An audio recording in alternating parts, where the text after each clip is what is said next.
Hello fellow sim racers. About a year ago I made a video showing some of the equipment that I use for sim racing and to edit my videos. Now it turns out quite a lot of that has changed, so given that I get asked about it all the time, I thought it would be a great idea to do an updated video to show what gear I'm using in 2019.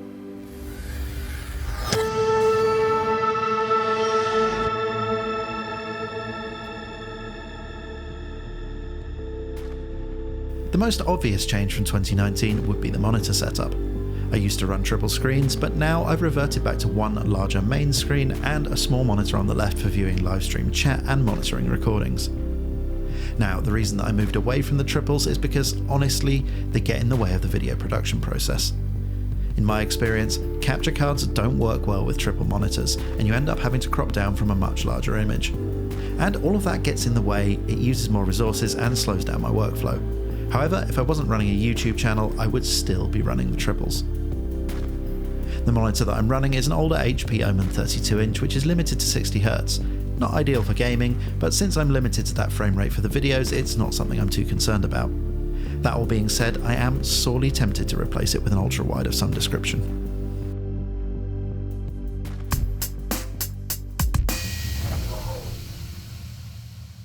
The single biggest hardware upgrade since my last rig tour is the SimTech Racing OSW. Some of you may recall that I used to run a T300, which was an excellent wheelbase, but the upgrade to the direct drive system was well worth it for someone like me that spends countless hours tinkering with racing sims. As I've said in the past, it's not a piece of kit that's likely to make you quicker, but being able to feel the nuances in force feedback is a godsend in my line of work. Attached to the Midge motor is a Sim Racing Coach GT1 Pro rim. This is the only rim that I have left, having sold on a couple of others. It's an excellent piece of kit, and if you want to know more about it, then check out the review I made back in the winter. While the GT1 does cover a lot of bases, I would like to add a Formula style rim just because.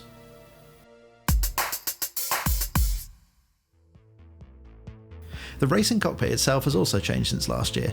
I was previously using the Next Level Racing F1 GT rig, but that didn't take too kindly to the torque provided by the direct drive wheel, so I'm now using a SimLab Evo, and I couldn't be happier. Attached to the SimLab rig is a Sparco R100 sports seat. I decided to go for a sport style seat over a full racing bucket because I'm not a masochist. The added protection and security afforded by a bucket doesn't really translate all that well into sim racing, while the comfort side of things really does. When it comes to the pedals, I'm still using my trusty Fanatec Club Sport V3s. I've had these for nearly 2 years now, and they're every bit as good as the day I got them. The upgrade to a load cell brake was massive and provided much more in terms of performance than the much more expensive direct drive wheel did.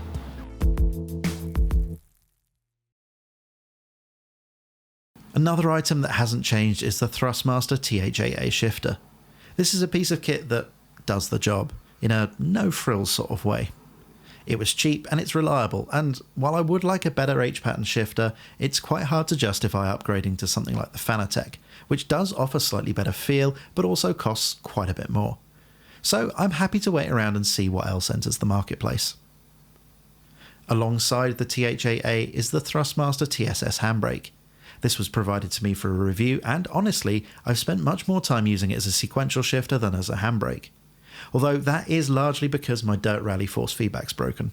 Still, it's a nice piece of kit, and if you want to know more about it, then check out the review I made a few months back. Next up is this generic USB button box. This wins the prize for the cheapest piece of kit on the rig. It was about 30 quid from eBay, and while it may not look like much, it does do the job very well. Staying on the subject of controllers, here are some Stream Decks. When I made the video last year, the Elgato Stream Deck was my newest addition to the setup, and to cut a long story short, I've since added 2 more. The one on the right I use to control streams, the one on the left is for additional sim racing controls like black boxes and replay cameras, while the third sits on my desk and is now an invaluable part of my editing workflow. Now, before I move on to talk about the production side of things, this is the thing that I'm probably most proud of in the room. I've been keeping hold of these media passes in the same way I did festival wristbands as a teenager. I guess in part it's nostalgia, but also they're a very tangible way of seeing just how far the channel's come in a short space of time.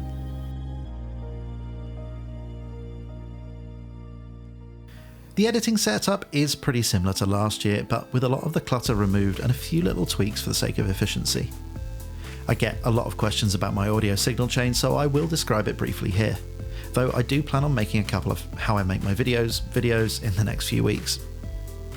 The microphone I use is a Shure SM7B, a staple of radio stations and recording studios the world over. This runs into a Golden Age pre-73 preamp, which provides the necessary gain for the rather old-school microphone.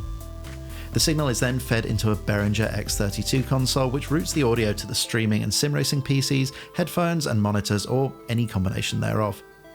Now, the desk is a bit overkill for this sort of application, but I had it anyway, and being able to route audio wherever I like around the various inputs and output devices does make life a lot easier.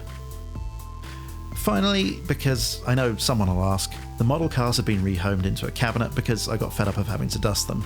Instead, I've moved my Lego Porsche into the room, which is still a pain to dust, but at least there's only one of them. So guys, that just about wraps things up for the rig tour. I hope you enjoyed the video. If you did, it would be great if you could hit the like button and subscribe to the channel so you can see more videos like this in the future. So all that's left to say is goodbye, thanks for watching, and enjoy the rest of your day.